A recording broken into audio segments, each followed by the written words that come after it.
Le escucha. Gracias, muy amable.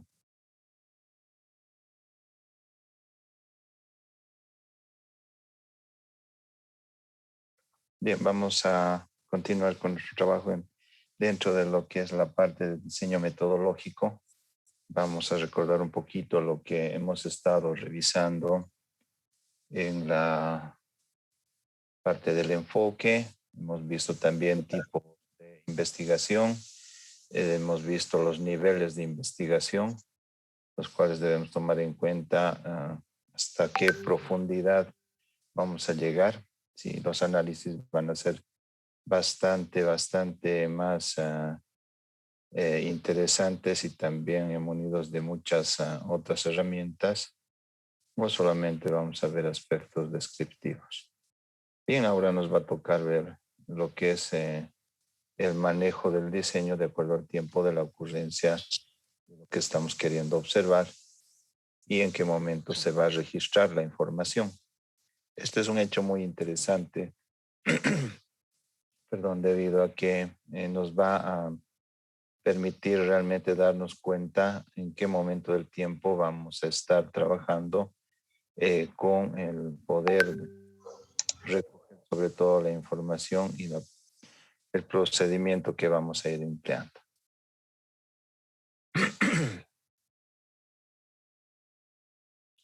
Bien, le llamamos la direccionalidad también, en qué momento vamos a recoger la información. Uno de estos diseños también de ver que podemos hacer estudios transversales. Los estudios transversales es querer observar un proceso solo en un momento del tiempo. Nos está interesando un evento en un solo momento del tiempo, ¿sí? Generalmente este tipo de investigaciones los realiza el Instituto Nacional de Estadística cuando hace el censo de población y vivienda y determina levantar toda esa información en una sola fecha, en un momento, digamos, de todo el año, en un solo momento se escoge y muchos de los encuestadores visitan solo ese día, ¿no? Solo ese día la parte de lo que es más accesible, la parte urbana. Entonces, un solo momento es sacarle la foto, digamos, una fotografía a ese evento que nos interesa. Entonces, ¿cómo se presentan estos hechos? Tenemos la línea del tiempo y es como si el día de hoy, 16 de junio, queremos sacarle una fotografía a algún evento y vamos a ver solamente lo que nos interesa. Puedes levantar, digamos, una encuesta de popularidad, digamos, para una cierta autoridad, a ver qué piensan sus electores o qué piensa la gente en relación, ¿no?, a la popularidad que tiene. Pero debemos ser muy cuidadosos cuando nosotros trabajamos con estos datos porque esa información solamente sirve para esa fecha. No puede servir para ser utilizada en otras. Tenemos que ser muy cuidadosos también de poder nombrar en qué momento se hizo el levantamiento de esta información. Este tipo de estudios son llamados también estudios de prevalencia. Entonces, en un momento dado del tiempo, quiero ver la prevalencia de una X enfermedad. Entonces, el día de hoy voy a hacer un diagnóstico en una cierta comodidad, con ciertas herramientas, y voy a levantar esta información. No voy a hacerlo mañana, no lo voy a hacer los siguientes días, solamente en un momento del tiempo. Bien, entonces son los estudios transversales. La otra opción que tenemos son los estudios longitudinales a lo largo del tiempo, a lo largo de la línea del tiempo. Estos estudios longitudinales permiten estudiar a sujetos o a las unidades de observación en varios momentos a lo largo del tiempo, ¿sí? Es decir, entonces, que vamos a recoger dentro de estos estudios varias veces los datos que nos están siendo de interés. Entonces va a permitir ver la secuencia de los acontecimientos. Y este tipo de situaciones lo podemos observar mucho y más claramente cuando los vamos haciendo hacia el futuro. Entonces, los estudios longitudinales se dividen en dos a su vez. Unos que se llaman estudios longitudinales retrospectivos, donde nosotros vamos a hacer o vamos a ir a obtener datos que están registrados ya en algún documento, ¿sí? Entonces, podemos partir hoy con algún tipo de diagnóstico. Digamos, tenemos varios pacientes con algún tipo de cáncer. Entonces, ¿qué es lo que yo quiero indagar en un estudio longitudinal retrospectivo? Quiero ver a cada uno de ellos y en qué tiempo, digamos, han ido presentando algunos factores de riesgo antes de que hayan tenido el diagnóstico, ¿no? En su pasado, vamos nosotros viendo en su historial clínico que habían tenido diferentes situaciones o habían tenido ciertos hábitos que les podían haber llevado a que se puedan considerar como factores que puedan estar produciendo ese tipo de enfermedad, ¿sí? Bien, pero ojo, aquí tenemos que ser muy cuidadosos de que exista la información para hacer un estudio longitudinal retrospectivo. Por ejemplo, si hoy día, les doy otro ejemplo, ¿no?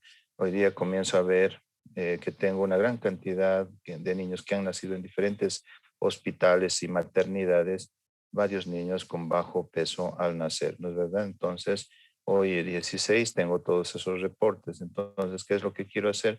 Voy a irme hacia un año para atrás o unos 9 meses, digamos, viendo el periodo de gestación y ver qué características tienen madres. En este caso, por ejemplo, nosotros tendríamos que estar revisando si la madre fumaba, tenía algún tipo de enfermedad, tenía hipertensión, estaba desnutrida, tenía anemia, etcétera.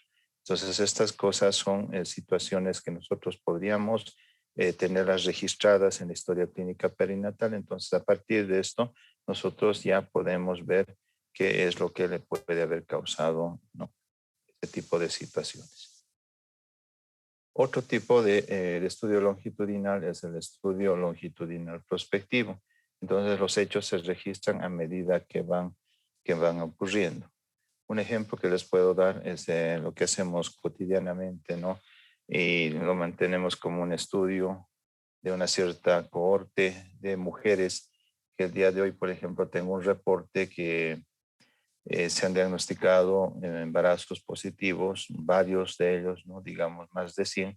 Entonces, ¿qué se hace con este tipo de corte? Se les pide que mensualmente acudan a los servicios para hacer sus controles prenatales hasta que llegue el momento del parto. Entonces, este estudio longitudinal prospectivo en este tipo de casos duraría casi los 9 meses, ¿no? Porque estaríamos poniendo como tope el parto o la cesárea o el momento en que va a nacer el niño, ¿no es verdad?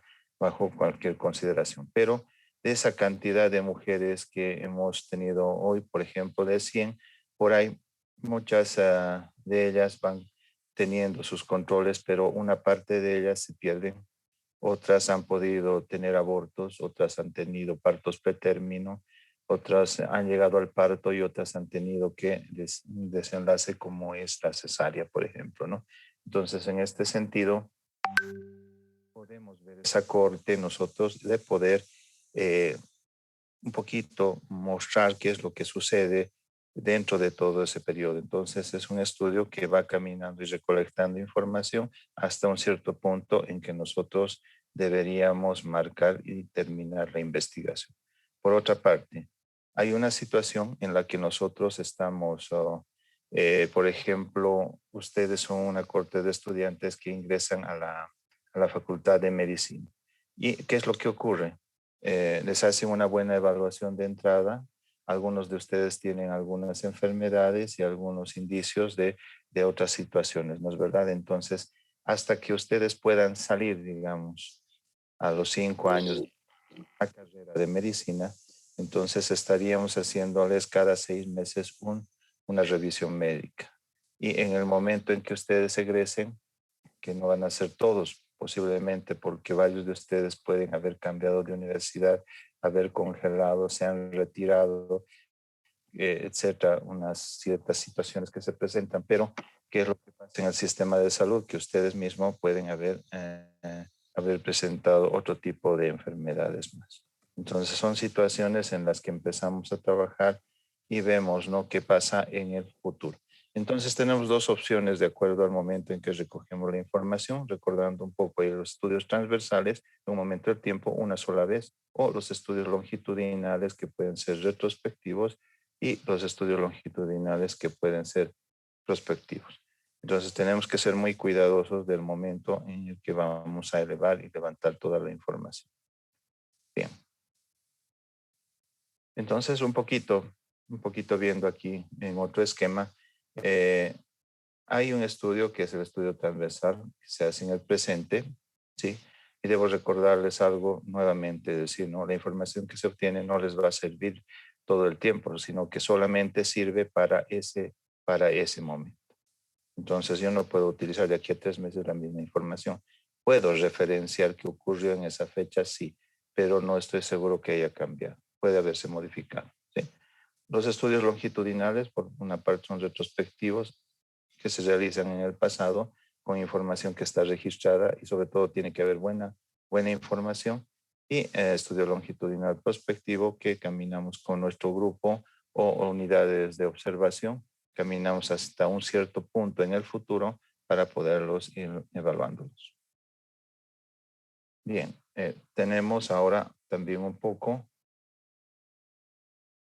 de ver algunas situaciones como los estudios prospectivos. Este estudio se inicia en un punto temporal concreto, lo marcamos nosotros, puede ser hoy, y a partir de allí empiezan a recoger los datos, ¿no? Empiezo a ver si lo voy a hacer, pueden haber estudios longitudinales prospectivos de horas, puede haber de días, puede haber de meses, puede haber de años. Generalmente tenemos nosotros cuando nace un niño, nosotros tenemos, hay un estudio longitudinal prospectivo de horas para ver a través de un cierto test de Apgar para ver cómo reacciona. Si nació con todos los síntomas y signos adecuados, neurológicos, etcétera, entonces tiene una calificación y debería ir mejorando en un tiempo determinado, 1 hora, 2 horas, 3 horas, ¿sí? Entonces aquí los niños son evaluados constantemente, un estudio bien corto. Otro puede resultar que sea más largo, etcétera, ¿no?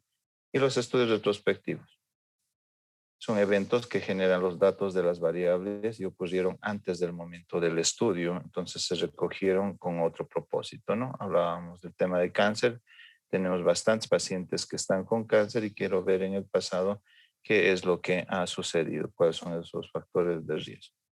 Y pueden haber los bidireccionales, empezar con uno que estaba longitudinal o era longitudinal retrospectivo, puedo tener un transversal y también avanzar en lo que es un longitudinal prospectivo. Estos son estudios grandes que encierran una gran cantidad de población, pero también los recursos económicos tendrían que ser bastante altos para que podamos nosotros llevar adelante un tipo de investigación de esa característica. Bien, entonces recordamos que el diseño de investigación como estrategia de investigación es algo muy importante, ¿no? Y lo que es interesante es que también requiere que reflexionemos bastante, leamos bastante y nos demos cuenta qué es lo que han hecho otros investigadores para que nosotros podamos ir avanzando en este hecho. Entonces, conociendo todos estos detalles, es importante construir una estrategia y a veces la novedad de una investigación llega a ser en cómo yo estoy recogiendo la información, no solamente en que he podido encontrar un cierto conocimiento, etcétera, pero para mí también es poder hacer un diseño de cómo lo voy a hacer. Entonces el investigador debe elegir y describir el diseño que le permita responder a su pregunta, porque cada pregunta tiene una manera de recoger la información. Entonces, y poner a prueba también las hipótesis, cómo yo voy a intentar comprobarlas o rechazarlas o aceptarlas, ¿no es verdad? Entonces, esto permite examinar la validez del diseño. Y la validez del diseño realmente le da una confiabilidad y un rigor científico a todo nuestro trabajo. Entonces, debemos pensar que el diseño debe ser compatible con los recursos que nosotros necesitamos. El tiempo. ¿Qué tiempo tenemos para realizar toda esta actividad? ¿Con qué población voy a trabajar? ¿Va a ser de manera directa o de manera indirecta? Como lo estamos planteando en este tiempo por el tema de la pandemia, ¿no es verdad? ¿Qué consideraciones éticas voy a tener a partir de estas situaciones? El financiamiento con el que voy a contar, ¿me va a alcanzar? ¿No me va a alcanzar?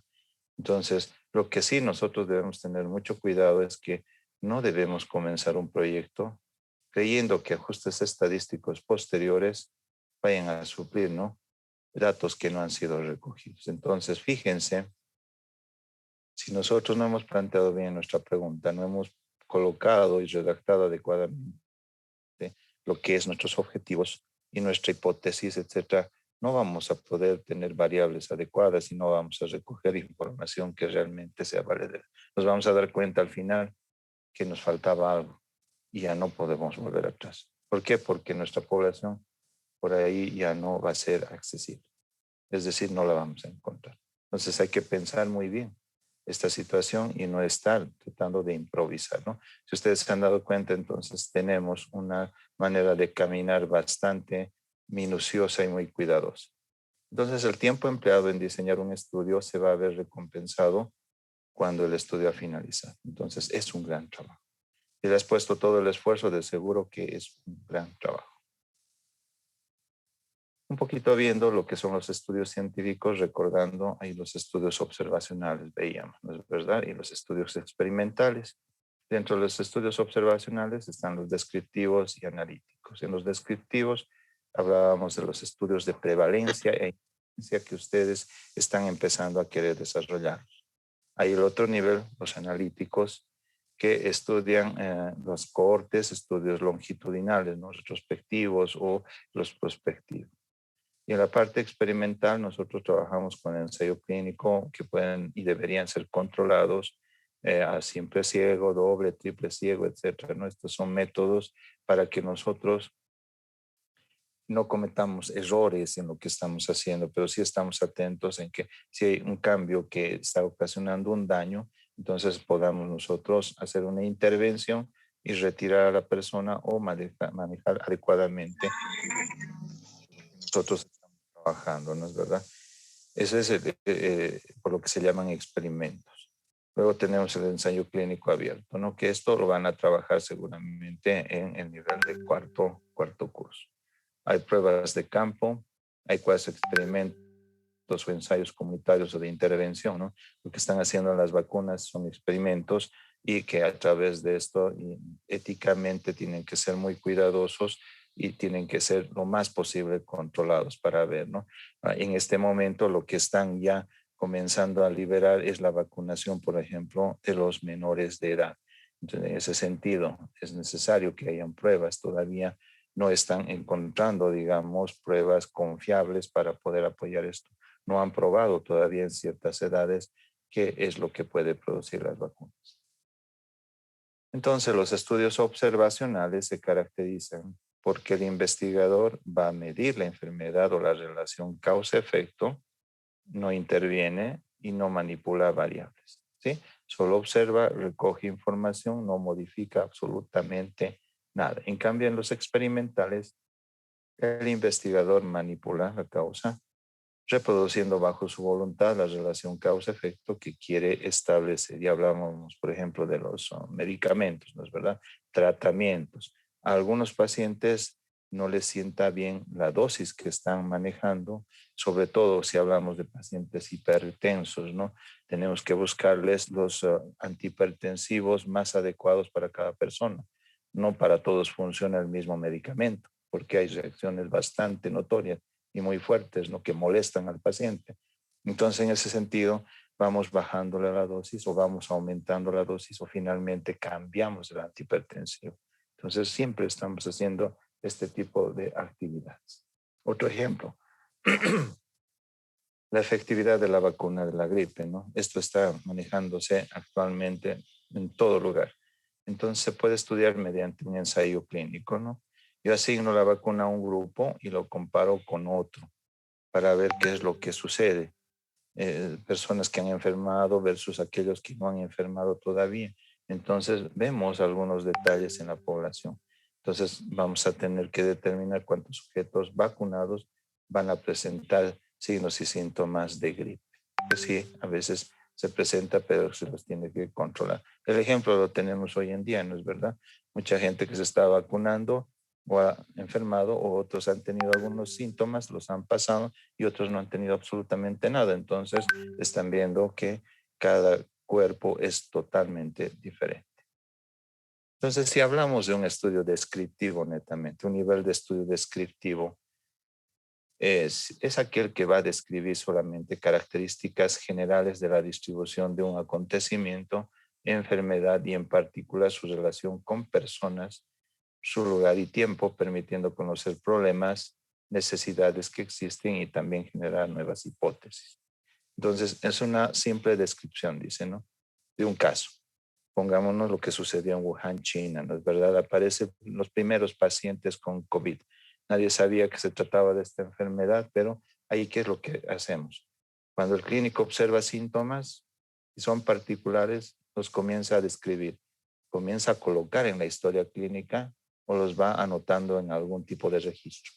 Entonces, ¿qué hace? Hace una comparación con otra experiencia habitual, con otro tipo de enfermedades que él conoce. Entonces intenta de clasificar con alguna de ellas, pero no coincide. Entonces a partir de eso, la curiosidad también va aumentando y comienza a tener más alerta por la llegada de otro tipo de pacientes que pueden tener similares características que van a ir a contribuir a una mayor descripción, ¿sí? Simplemente. Nosotros lo vemos cotidianamente en nuestro consultorio. Entra un paciente, vemos a detalle qué es lo que sucede, ¿no es verdad? Cómo ingresa, viene solo, viene acompañado, en qué situación, en qué actitud, viene en silla de ruedas, etcétera.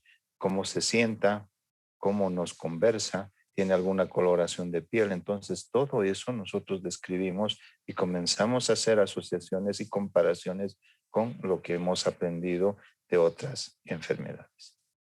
Entonces, los estudios descriptivos que estudian características de la población. Entonces te empiezan a clasificar a través de las características, te habla de una magnitud de problemas, de la prevalencia, de la incidencia, proporción, lo que vemos cada día en lo que realmente se está comenzando a manifestar, lo que son las curvas, ¿no es verdad?, de la cantidad de pacientes que se presentan por diagnóstico de COVID. Cada día estamos viendo este tipo de informes.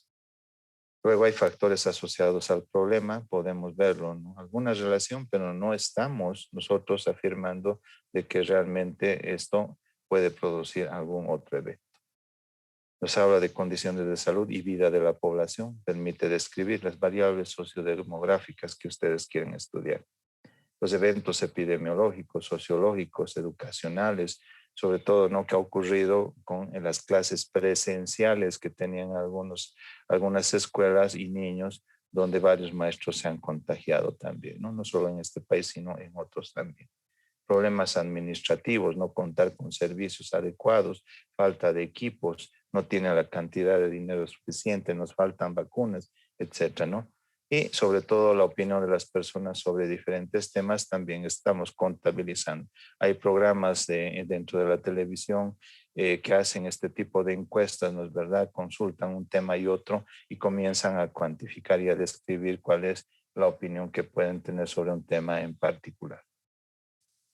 Tienen características los estudios descriptivos, y es que en un primer nivel de investigación, entre el exploratorio y el descriptivo se gana bastante y se va haciendo realmente una base bien fuerte de una línea de investigación. Se presentan hechos o fenómenos, pero ojo, les vuelvo a decir, no los explica. Los estudios analíticos relacionales, los explicativos, como habíamos visto, predictivos, y los aplicativos, eso sí te están de poder explicar de alguna manera si hay asociación. Los diseños descriptivos no van a enfocar a comprobar la hipótesis. Sí, entonces es por eso que a veces las tienen y no las tienen las hipótesis en estudios descriptivos.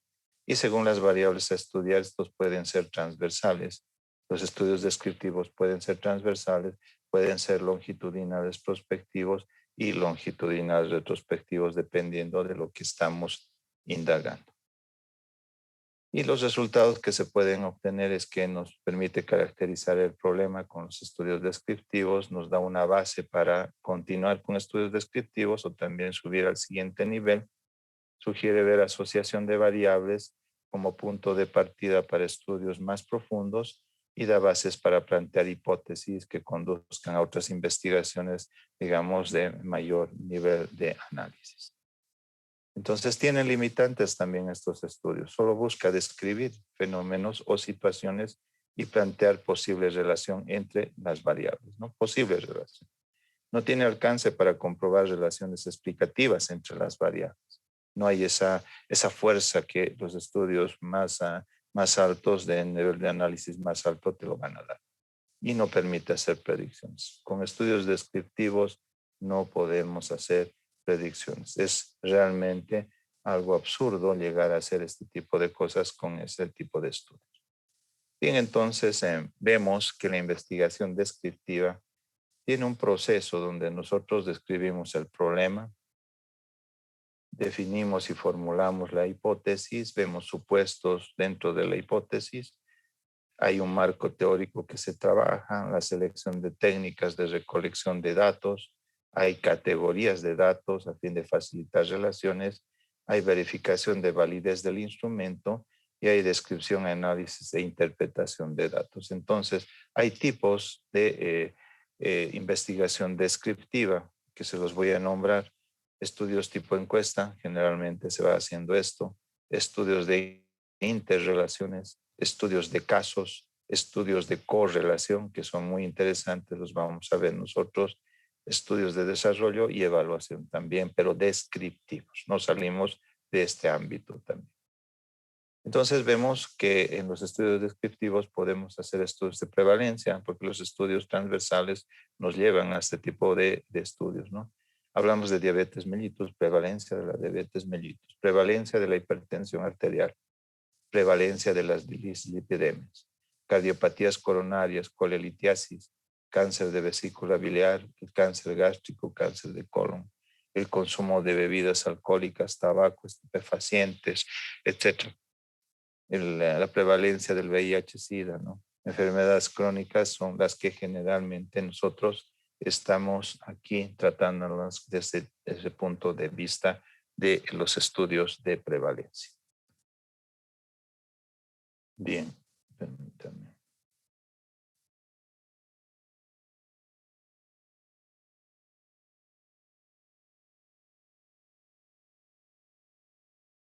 Entonces, los estudios analíticos.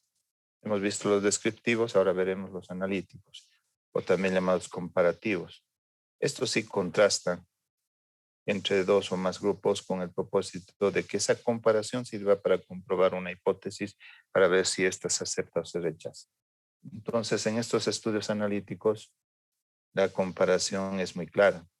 El propósito del investigador va a determinar el riesgo o intenta determinar el riesgo para ver realmente si se presenta o no esa exposición entre un factor u otro dentro de una patología que nosotros estamos investigando.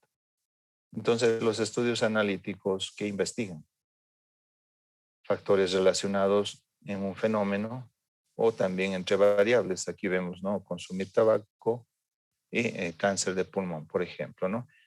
Ahí nos muestra la causa o factor de riesgo y también ver si hay otros riesgos aparte de que exista uno más. Es multifactorial a veces algunos eventos. Entonces, estos otros factores pueden tener influencia y vamos a ver en qué nivel tienen, ¿no? De acuerdo a los datos estadísticos que se van a presentar. Las características de los estudios son más avanzados. Analizar de manera más profunda esta información nos da un análisis más avanzado. Y las hipótesis realmente van a permitir verificar si también nos van a dar explicaciones, ¿no? Y nos intentan dar de que no se establezcan relaciones solamente causales, sino que son relaciones que realmente se están dando, ¿no? Y de acuerdo a una intensidad de los resultados estadísticos. Entonces estudia problemas también partiendo de la causa-efecto y viceversa. dependiendo del estudio si es longitudinal, prospectivo o retrospectivo, y requiere de que la agrupación de la muestra o la población también sea de una manera adecuada, ¿no? Hay grupos de estudio, un grupo control, de algunos aspectos que nosotros vamos a ir manejando poco a poco. Entonces, ¿qué resultados obtienen este tipo de análisis? Te va a validar, te va a rechazar la hipótesis formulada y te va a permitir mostrar una relación o asociación causa-efecto. Estas son más claras. Provee bases para estudios analíticos, incluso experimentales, y los experimentales son realmente interesantes y te dan mayor solidez causa-efecto. Entonces provee información para evaluar eficacia de intervenciones. Por ejemplo, si quisiéramos ver la eficacia de la vacunación contra el COVID, entonces podríamos emplear algunos de estos estudios, ¿no? E implementarlos no solo en servicios, sino en comunidades. ¿Tiene limitantes estos estudios? Sí. Entonces, la asociación causa-efecto no se puede establecer tan claramente como en otros diseños. Es una antesala, un paso previo a los experimentos que podríamos hacer, o casi experimentos que estos sí, les decía, nos van a permitir realmente observar si hay esa causa-efecto y en qué intensidad. Y las variables se estudian según cómo éstas se van a presentar en forma natural, ¿no? Vamos a ver ahí en los siguientes temas algunas características de las variables, que no solamente hay causa-efecto, sino que hay otras que intervienen y pueden establecer confusión en esa relación. Y dentro de lo que es esa investigación, nosotros tenemos que ser muy cuidadosos de aclarar realmente en qué intensidad se está dando esto, o finalmente la variable está confundiendo y nosotros tendríamos que aislarla metodológicamente de alguna manera, ¿no? Para que probemos exactamente que se está dando esa relación causa-efecto. Bien, entonces ustedes se dan cuenta en los niveles y el diseño que nosotros deberíamos trabajar. Hay un diseño que nosotros podríamos hacerlo descriptivo o analítico, como hemos visto, ¿no? Pero tenemos que ver desde un punto de vista cuantitativo, ver qué tipo de investigación vamos a seguir, en qué momento vamos a recolectar la información. Entonces, a partir de eso tenemos que repensar bastante las cosas. Entonces, Albert Einstein tenía razón con esta frase, porque dice: la mente que se abre a una nueva idea jamás volverá a su tamaño original. Entonces, todos ustedes seguramente el año pasado han tenido ciertos trabajos, inquietudes, ideas de poder desarrollar investigación, que es sumamente interesante, ¿no? Y al empezar a trabajar con esto, ustedes se han dado cuenta cuánto han aprendido a través de la lectura, de leer a otras personas que tienen mucha experiencia, ¿no es verdad? Entonces han ido cambiando. Y de aquí lo que hemos empezado clases dentro de lo que es el diseño o la metodología de investigación, ustedes han avanzado bastante.